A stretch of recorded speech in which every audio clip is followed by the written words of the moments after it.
La guerra había terminado. SOS lo que dicen los mapas, los comunicados oficiales y las radios que poco a poco volvían a emitir música.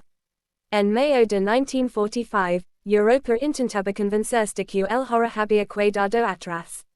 Las banderas cambiaron, los ejércitos avanzaron, los líderes cayeron. Pero para muchas personas, la guerra no terminó ese día. Simplemente cambió de forma. Esta es la historia de una familia común. No famosa, no poderosa. Una familia que sobrevivió al conflicto. Pero no sobrevivió a lo que vino después. Antes de la guerra, su vida era tranquila.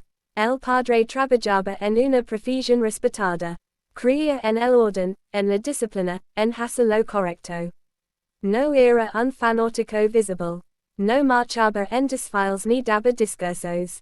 Era exactamente el tipo de hombre que se consideraba normal en su tiempo. La madre mantenía el hogar unido. Pensaba en el futuro de sus hijos, en la estabilidad, en que todo pasara rápido.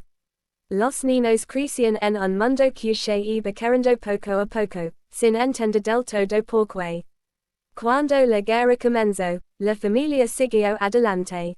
Como millones de otras, se adaptaron. Aprendieron a calar, aprendieron a no preguntar demasiado. Aprendieron a sobrevivir. A finales de 1944, todo empezó a romperse. Las noticias eran confusas. Los rumores viajaban más rápido que los hechos. Se hablaba del avance del enemigo, de castigos, de represalias. Algunas historias eran reales, otras exageradas, muchas inventadas. Pero el miedo no necesita precisión. Solo necesita repetición. La idea comenzó a instalarse lentamente. Si el enemigo llega, no habrá piedad. Y cuando esa idea entra en la mente, ya no importa si es cierta. La familia decidió huir, no porque fueran culpables, no porque temieran justicia, sino porque tenían miedo. Abandonaron su casa, sus pertenencias, su pasado. Se unieron a columnas interminables de personas que avanzaban sin saber exactamente dónde. Ancianos, madres, niños.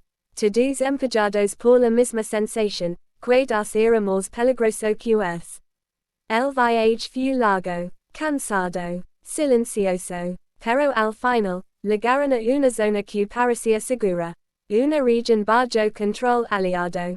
Un lugar donde, según todo indicaba, la guerra había terminado de verdad. Habían escapado. Habían sobrevivido. O eso creían. En los días siguientes, el miedo regresó. No en forma de soldados. No en forma de bombas.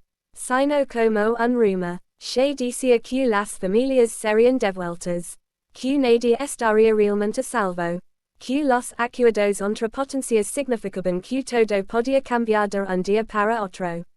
No había pruebas. No había confirmación. Solo palabras. Para la María, era una posibilidad lejana. Para el padre, se convirtió en una certeza. Durante años había escuchado que rendirse era peor que morir.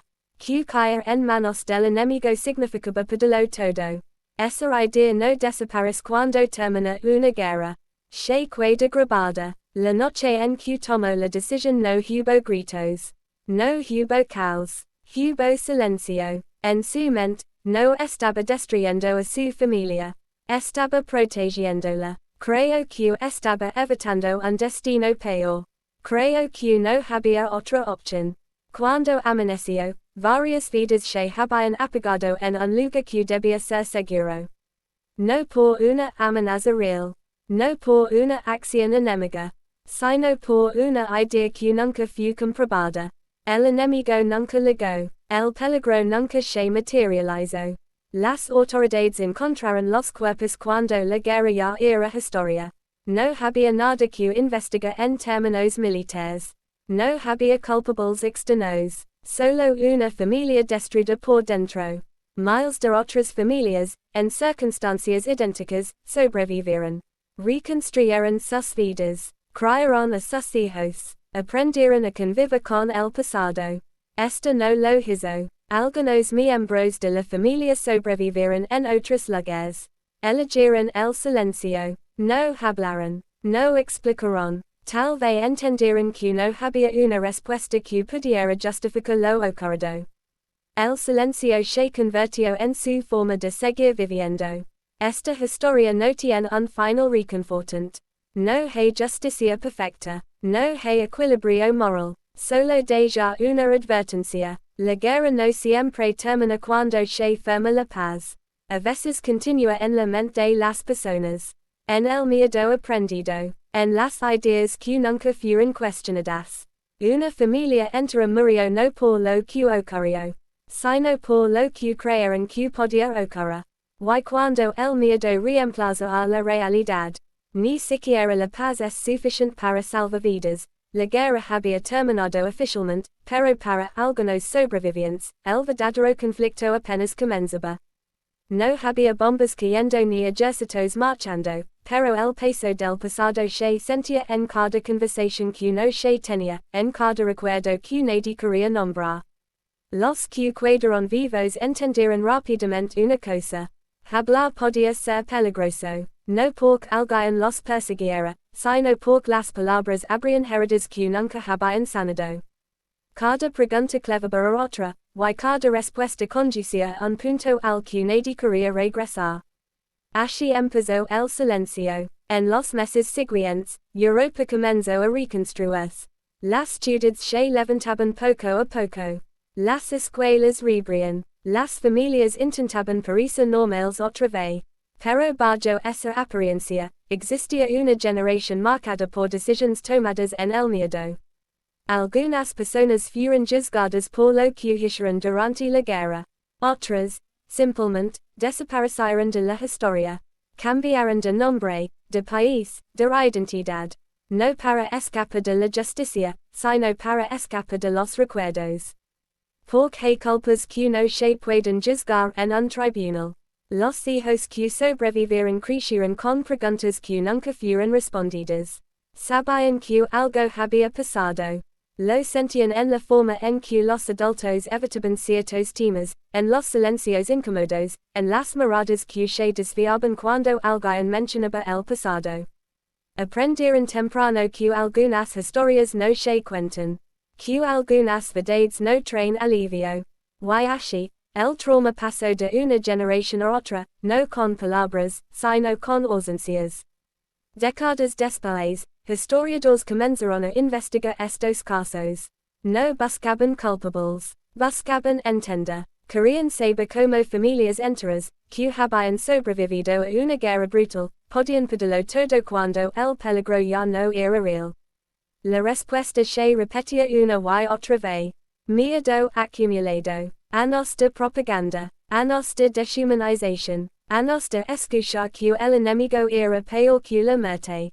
Cuando esas ideas se repiten lo suficiente, se convierten en una verdad interna, incluso cuando el mundo exterior ya ha cambiado. No fue una historia aislada. Ocurrió en diferentes lugares, con diferentes familias. Personas comunes, sin poder, sin influencia, tomando decisiones extremas porque creían que no había alternativa. Y lo más inquietante es esto. Muchas de esas decisiones nunca fueron necesarias. El peligro había terminado. La guerra había acabado. Pero la mente seguía atrapada en ella. Con el paso del tiempo, algunos descendientes comenzaron a hablar. No para acusar, sino para advertir. Para mostrar que el verdadero daño de la guerra no siempre es visible, y que sus consecuencias pueden durar generaciones. Entendieron que el silencio protege, pero también encierra. Romperlo no cambia el pasado, pero puede evitar que se repita. Esta historia no trata solo del pasado. Trata de cómo el miedo puede sobrevivir incluso cuando la amenaza desaparece. De cómo las ideas, una vez sembradas, pueden ser más peligrosas que cualquier arma.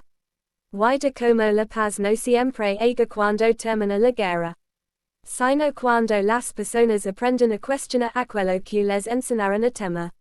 La familia ya no existe.